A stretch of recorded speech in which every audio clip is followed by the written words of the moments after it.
గలతీయులకు రాసిన 4వ అధ్యాయము. మరియు నేను చెప్పినదేమనగా, వారసుడు అన్నిటికిని కర్తయున్నను బాలుడై ఉన్నంత కాలము అతని దాసునికి ఏ భేదమును లేదు. తండ్రి చేత నిర్ణయింపబడిన దినము వచ్చు వరకు అతడు సంరక్షకుల యొక్కయు గృహ నిర్వాహకుల యొక్కయు ఆధీనంలో ఉండును. అటువలే మనమును బాలురమై ఉన్నప్పుడు లోక సంబంధమైన మూలపాఠములకు లోబడి దాసులమై ఉంటిమి. అయితే కాలము పరిపూర్ణమైనప్పుడు దేవుడు తన కుమారుణ్ణి పంపెను. ఆయన స్త్రీయందు పుట్టిన మనము దత్తపుత్రులము కావాలనని ధర్మశాస్త్రమునకు లోబడి ఉన్న వారిని విమోచించుటకై ధర్మశాస్త్రమునకు లోబడిన వాడాయను. మరియు మీరు కుమారులై ఉన్నందున నాయన తండ్రి అని మొరపెట్టు తన కుమారుని ఆత్మను దేవుడు మన హృదయంలోనికి పంపెను. కాబట్టి నీవిక దాసుడవు కావు, కుమారుడవే. కుమారుడవైతే దేవుని ద్వారా వారసుడవు.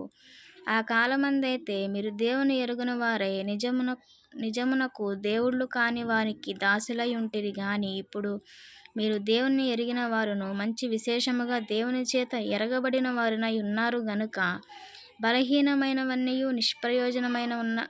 నిష్ప్రయోజనమైనవి అయిన మూల పాఠముల తట్టు మరలా తిరుగునేలా మునుపటి వలె మరలా వాటికి దాసులై ఉండగోరనేలా మీరు దినమును మాసములను ఉత్సవ కాలములను సంవత్సరములను ఆచరించుచున్నారు. మీ విషయమై నేను పడిన కష్టము వ్యర్థమై పోవునేమో అని మిమ్మును గూర్చి భయపడుచున్నాను. సహోదరులారా, నేను మీ వంటి వాడినైతిని గనుక మీరును నా వంటి వారు కావాలనని మిమ్మును వేడుకొనుచున్నాను.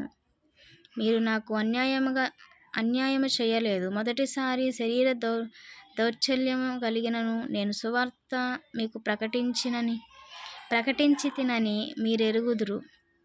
అప్పుడు నా శరీరంలో మీకు శోధనగా ఉండిన దానిని బట్టి నన్ను మీరు తృణీకరింపలేదు, నిరాకరింపనైనను లేదు గాని దేవుని దూతను వలెను క్రీస్తు యేసు వలెను నన్ను అంగీకరించితిరి. మీరు చెప్పుకొనిన ధన్యత ఏమైనది? శక్యమైతే మీ కన్నులు ఊడబీకి నాకిచ్చివేసి ఇందురని మీ పక్షమున సాక్ష్యము పలుకుచున్నాను. నేను మీతో నిజమాడినందున మీకు శత్రువైతిన వారు మీ మేలు కోరి మిమ్మును ఆసక్తితో వెంటాడువారు కారు. మీరే తమను వెంటాడవలెనని మిమ్మును బయటికి త్రోసివేయి గోరుచున్నారు. నేను మీ యొద్ద ఉన్నప్పుడు మాత్రమే కాక ఎల్లప్పుడూ మంచి విషయములో ఆసక్తిగా నుండుట యుక్తమే.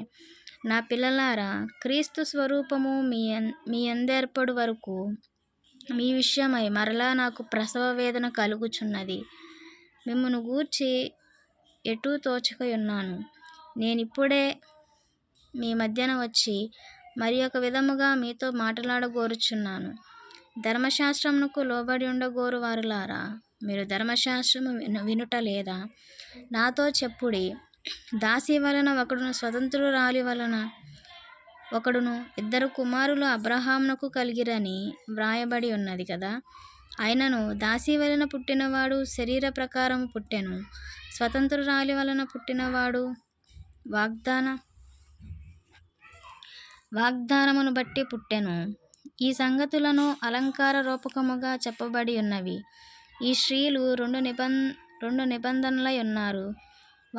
వాటిలో ఒకరు సీనాయి కొండ సంబంధమైనదై ధాన్యములో ఉండుటకు పిల్లలు కనును.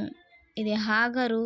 ఈ హాగరు అనునది అరేబియా దేశములో ఉన్న సీనాయి కొండయే. ప్రస్తుతమందున్న యెరూషలేము దాని పిల్లలతో కూడా దాస్యమందున్నది కనుక ఆ నిబంధన దానికి దీటై ఉన్నది. అయితే పైనున్న యెరూషలేము స్వతంత్రముగా ఉన్నది. అది మనకు తల్లి. ఇందుకు కనిన గొడ్రాల సంతోషించుము. ప్రసవ వేదన పడని దానా బిగ్గరగా కేకలు వేయుము. ఏలయనగా పెనిమిటి గల దాని పిల్లల కంటే పెనిమిటి లేని దాని పిల్లలు ఎక్కువ మంది ఉన్నారు అని వ్రాయబడి ఉన్నది.